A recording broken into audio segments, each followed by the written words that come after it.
Isshin Chiba et son Getsuga Tenshu de feu, le Bankai d'une vice-capitaine non révélée, le fonctionnement d'un Zanpakuto après la mort de son porteur, ou encore, élément hautement crucial pour la compréhension de l'œuvre, la plus grosse poitrine du verse. Ces choses qui ne sont pas développées dans le manga ou les romans ont parfois trouvé une réponse étonnante dans les propos de Tite Kubo en personne. Pour le savoir, il faut faire partie de l'élite. Ce n'est pas une expression, c'est premier degré. Seule une élite payant l'adhésion, portant ce doux nom, élite, a accès aux questions des fans, auxquelles il a répondu dans le cadre du club Outside, le fan club de Kubo Sensei. Normalement, toutes ces précieuses informations n'auraient jamais dû nous parvenir. Sauf que sur le net, tout se propage. C'est pire que le marché de Wuhan, sauf qu'ici c'est pratique car grâce au poteau Twitos Caria, à qui je dédie cette vidéo, et désormais un peu à moi, vous allez découvrir une sélection des meilleures questions et surtout réponses du club Outside, avec à la clé du lore inédit sur Bleach et un peu de Burn the Witch. Si mon contenu te plaît, je compte sur toi pour laisser un commentaire, en partageant avec nous par exemple la question que tu aimerais poser à Tite Kubo, si tu le pouvais. Pense aussi à t'abonner avec la cloche, c'est indispensable pour l'évolution de ma chaîne d'abord, mais aussi et surtout afin que tu ne rates aucune de mes futures vidéos, car YouTube a tendance à ne pas notifier tout le monde et je pourrais très bien disparaître de tes suggestions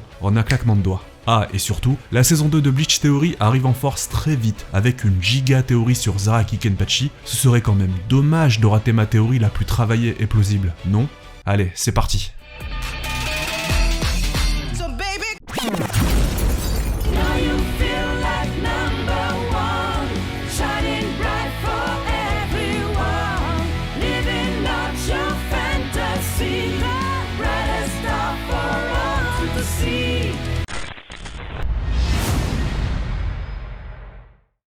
Y a-t-il une chance que vous présentiez un Zanpakuto ou un Bankai non encore révélé, sous une forme ou une autre, à l'avenir? Si je peux trouver un support qui soit reconnu par de nombreux lecteurs et qu'on me donne un nombre approprié de pages pour travailler, alors j'aimerais le faire un jour. Vous le savez, il reste encore de nombreux Bankai à découvrir dans Bleach, malgré la fin du manga. Ukitake, Aizen, certains anciens vice-capitaines ou Vaisar. Et ici, Kubo nous dit explicitement que ce n'est pas exclu qu'un jour, ils reprennent le crayon pour nous les dessiner, car je ne peux pas le prouver, mais croyez-moi sur parole. Tous les éléments non révélés par Kubo existent bel et bien dans son esprit, que ce soit les Bankai ou des parties du lore encore floues, comme la 5e grande famille noble. Le contenu et l'histoire des romans de Bleach sont-ils en grande partie décidés par vous? J'ai conçu et partagé le contenu et l'histoire avec les deux auteurs, mais je leur ai laissé le soin de les représenter. Chaque fois qu'il y avait quelque chose qu'ils ne comprenaient pas en cours de route, ils venaient me consulter. C'est un point sur lequel il y a longtemps eu débat, et avec cette réponse, ce dernier est désormais clos. On se demandait depuis un bail si les romans et autres nouvelles étaient dans le canon du manga Bleach, s'ils étaient officiels et dans la continuité du scénario. Kubo confirme ici que c'est le cas, et que toutes les grandes lignes viennent de lui, donc 100% canonique. Une question pour vous, est-ce que choisir les cheveux et les vêtements de Nemu-chan fait partie des hobbies de Mayuri, ou est-ce que Nemu-chan choisit tout selon ses propres goûts? Plutôt qu'un passe-temps, Mayuri les change pour correspondre à son style. Maintenant, que cela lui convienne ou non est une autre question. Il y a parfois des questions débouchant sur des réponses ultra pertinentes sur l'univers de Bleach, son fonctionnement et ses mystères. Mais il y a aussi des questions un peu plus subsidiaires on va dire, j'en ai quand même sélectionné quelques-unes. Le capitaine scientifique le plus glauque et dérangé mentalement du Gotei 13 joue à la poupée avec sa propre fille artificielle. Même quand on apprend un truc censé être normal sur lui, ça reste ultra chelou. Mais pas si étonnant que ça au final. Si Nemu change de look à chaque arc, c'est pas parce qu'elle en a eu envie. Non, c'est parce que Kurozushi a un côté fashion victime et il considère sa vice-capitaine comme une extension de lui-même, je pense. Vu sous cet angle, c'est presque touchant. Je dis bien presque. Entre Rangiku, Orihime, Yoruichi, Haribel, Unohana, Isane, Neliel et Noël, qui a le plus grand tour de poitrine? Je pense que je dessine probablement Neliel en la visualisant comme la plus dotée. La question que vous vous posiez, que tout le monde voulait savoir. Le mystère irrésolu au terme des 74 tomes et qui n'est même pas abordé dans les romans. Non, je déconne. On s'en fiche et c'est clairement une question de pervers. Perso, j'aurais parié sur Rangiku ou Nel et j'étais pas loin, c'est bien cette dernière la gagnante. De toute façon, dans Bleach, les poitrines plantureuses, c'est pas ce qui manque. On connaît bien les goûts de Kubo à force et par extension, ce d'Ichigo. Oups. Byakuya dit qu'Ichigo est la deuxième personne à avoir vu le Senkei. Qui était la première à le voir? Je ne peux pas répondre à cette question ici. C'est selon moi l'une des meilleures questions qu'il y avait à poser, et la réponse aurait pu nous retourner le cerveau. Sauf que l'absence de réponse précise en dit long selon moi sur les projets de Kubo. Il a beau faire genre, il nous cuisine quelque chose en rapport avec Bleach. Nous aurons droit à une histoire supplémentaire en lien avec Byakuya donc, dans laquelle nous allons découvrir ce secret, et le premier individu à avoir vu le Senkei du BG au pétale de cerisier. Si la réponse était sans incidence, comme par exemple un holo très fort, il l'aurait dit.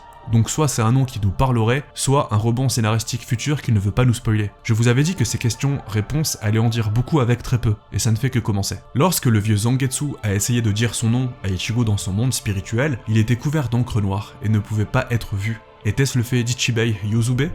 C'est exact. Si vous êtes abonné à ma chaîne depuis longtemps, vous avez déjà entendu parler de cette révélation de dingue précisément dans cette vidéo sur les foreshadowing de Bleach. Outre le fait que j'en prépare une nouvelle avec du contenu inédit forcément, que je suis le seul à avoir déniché je pense, le fait que Kubo confirme que cette encre sur le nom de Zangetsu dans les premiers tomes soit le fait d'Ichibei, qui apparaît dans le tome 58, est une folie sans nom, sans jeu de mots. Au début je faisais partie des sceptiques, car j'imaginais mal comment Kubo avait pu prévoir Ichibei aussitôt. Mais ce ne serait pas la première fois qu'il avoue avoir l'idée de quelque chose depuis le début du manga quasiment, vous le verrez vous-même plus tard dans la vidéo. Et sans vouloir me comparer au génie de Tite Kubo, j'ai moi-même déjà écrit et imaginé des histoires longues, et en vrai il n'y a rien de farfelu à se dire qu'il avait pensé à un personnage pouvant recouvrir d'encre le nom d'un perso, ou d'un objet, le rendant impossible à prononcer et ayant une influence sur son pouvoir, ses capacités, dès les premiers tomes. L'imaginaire d'un mangaka de sa stature doit fonctionner constamment, s'inspirer de tout ce qu'il lit, voit et entend. Les idées et concepts, ça se stocke,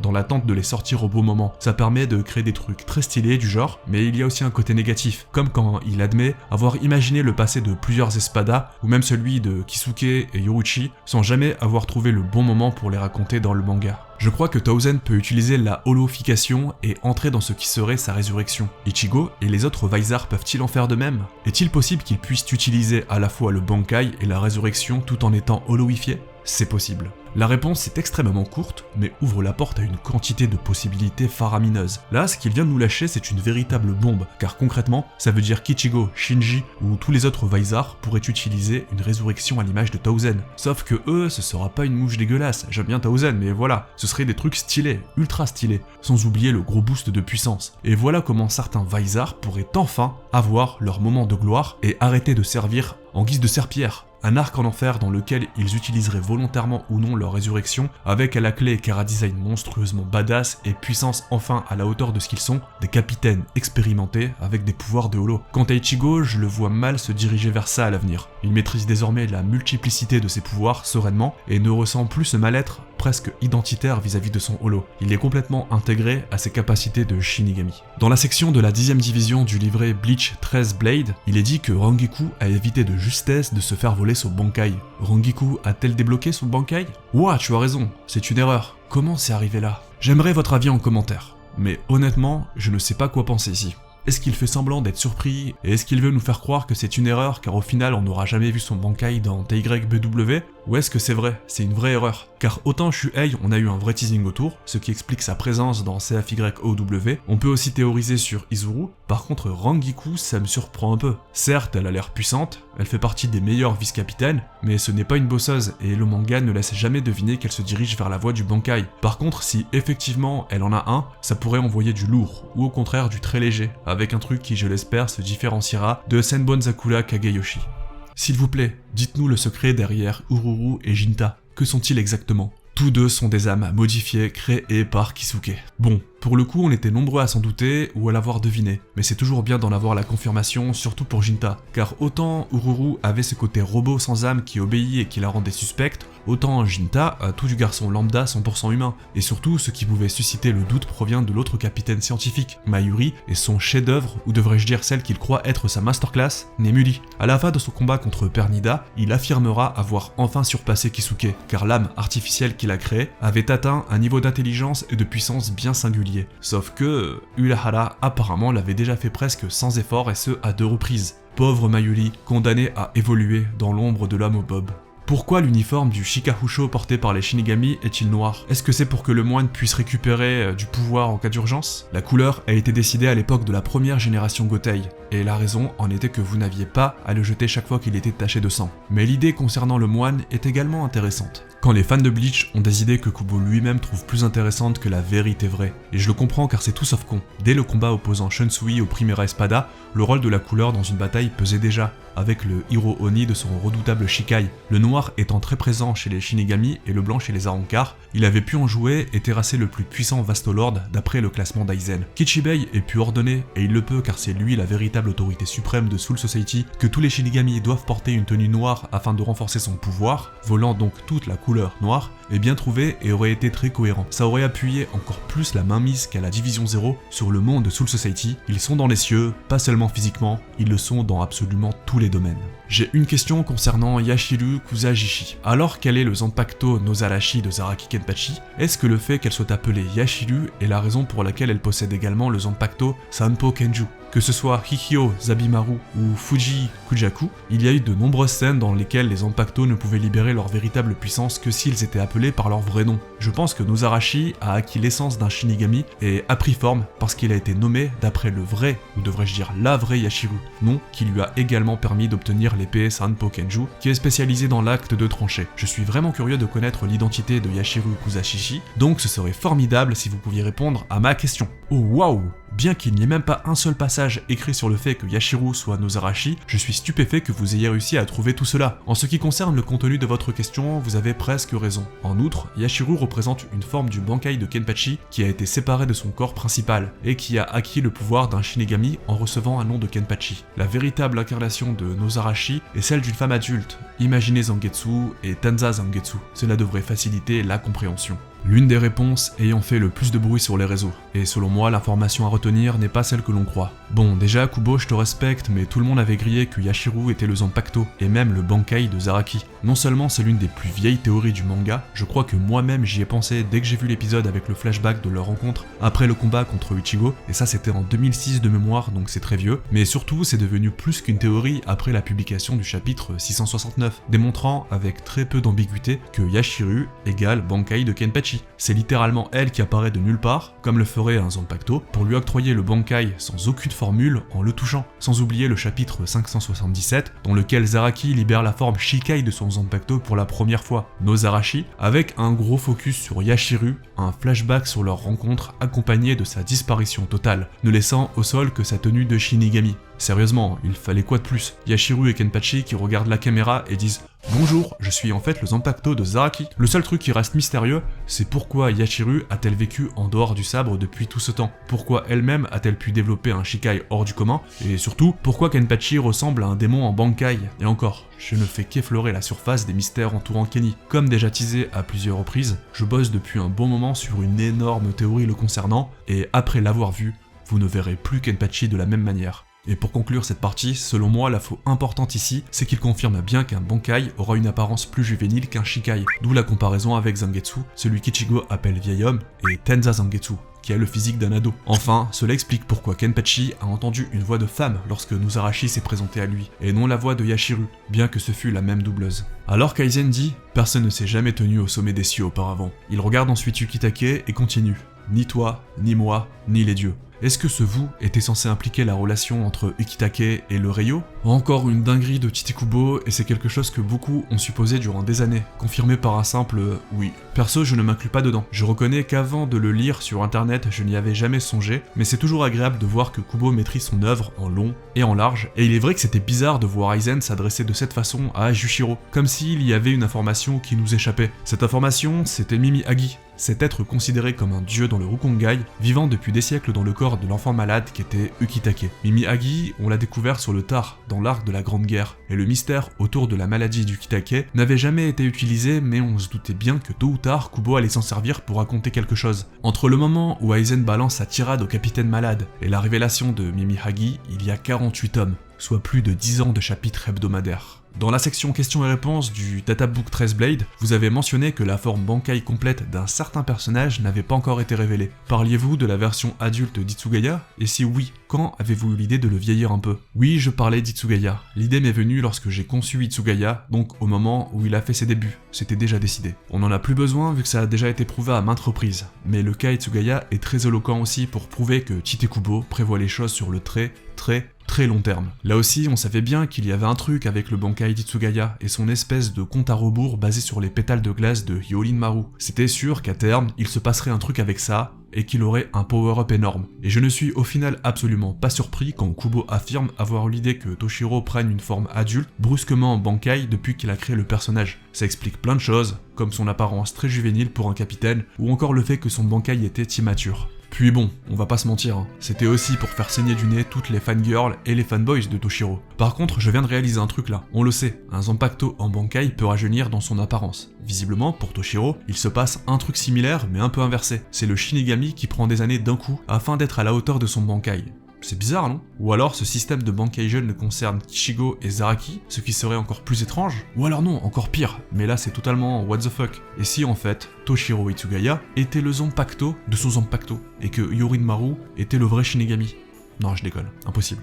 Dans les romans, il est mentionné que l'histoire de la Soul Society s'étend sur plus d'1 million d'années, mais si l'on regarde les dirigeants des 4 maisons nobles comme Byakuya et Yoruichi, ils ne sont respectivement que la 28e et la 22e génération. On ne dirait pas que leurs racines remontent à aussi loin qu'1 million d'années. Alors quel est le problème ici? L'histoire des nobles ne représente pas l'histoire de la Soul Society, mais celle du Seretei. Alors ça ne révolutionne pas la mythologie de Bleach, mais ça donne un bon éclairage à une zone ayant toujours été assez floue.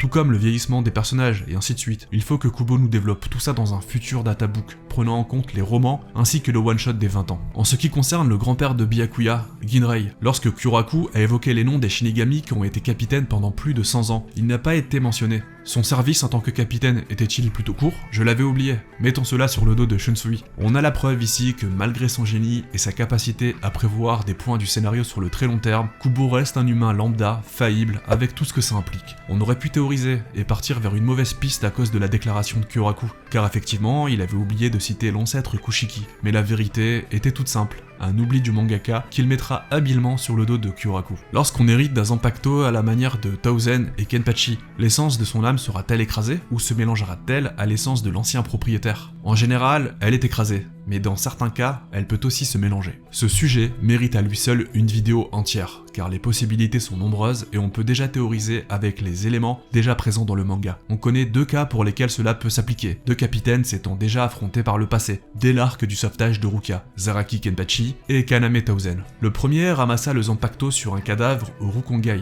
sur ce qui semble être un Shinigami random. Il y a des chances que le Zanpakuto était encore un simple Azoshi, et que Zaraki ait pu infuser une partie de son âme sans avoir besoin de réécrire par-dessus le précédent, ou sans qu'il n'y ait de fusion. Pour Kaname, c'est plus compliqué et donc intéressant. La défunte propriétaire du Zanpakuto semblait déjà bien avancée dans sa relation avec l'esprit de son sabre, avec une garde personnalisée, laissant penser qu'elle avait atteint au moins le Shikai. Plus frappant encore, il est possible que Tauzen ait hérité et conservé un aspect du Shikai de son ancienne propriétaire. En effet, le Bankai de Tauzen est un dôme immense plongeant son adversaire dans la cécité, la surdité, etc. Bref, quasiment tous les sens, sauf le toucher, sont annihilés. Et un Bankai est toujours lié à son Shikai, et vice versa. Pour Tauzen, c'est confirmé, avec la capacité qu'il utilise sur Uryu, le faisant tomber dans les pommes. Pourtant, face à Zaraki, il utilisera une technique étrange, Suzumushi Nishiki Benihiko, envoyant des dizaines de lames sur son adversaire, chose n'ayant rien à voir avec son Zanpakuto impactant les sens. Se pourrait-il que l'Engetsu ne soit pas le Zanpakuto d'Ishin,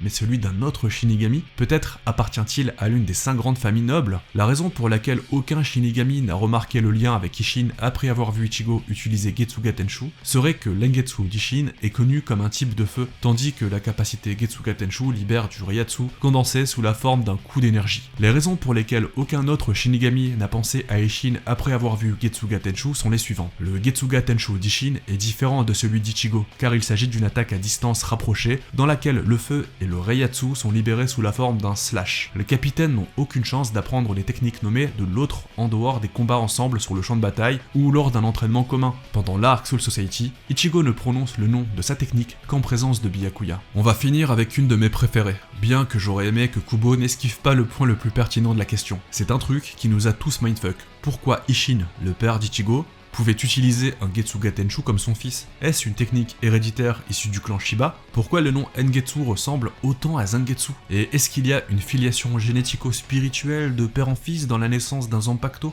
Trop de questions, trop de mystères pour pas assez de réponses. comme toujours avec Tite Kubo, et c'est pas forcément un mal, car ça laisse beaucoup de place à l'imagination. À la question « Pourquoi les autres Shinigami ne font pas le lien entre Ichigo et Isshin à cause du Getsuga ?», Kubo répond bien « Je n'ai rien à redire dessus ». Par contre, il ne dit pas si oui ou non c'est son propre Zanpakuto, même si perso je pense que oui, et il évite toujours, soigneusement, toutes les questions en rapport avec les grandes familles nobles, et tout particulièrement la 5ème, dont nous ignorons encore le nom.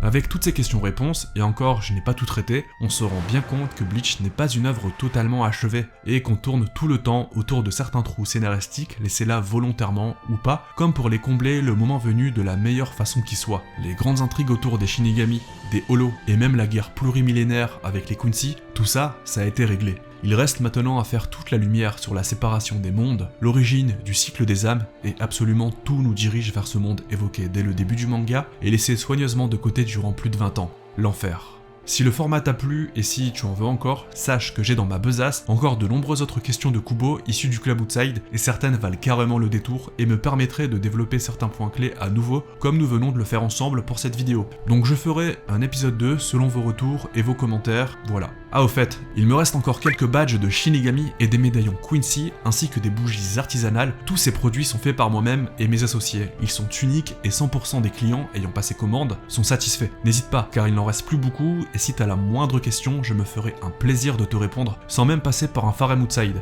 Pense à t'abonner avec la cloche mon bon ami et à commenter, je compte sur toi. Sur ce... Ciao.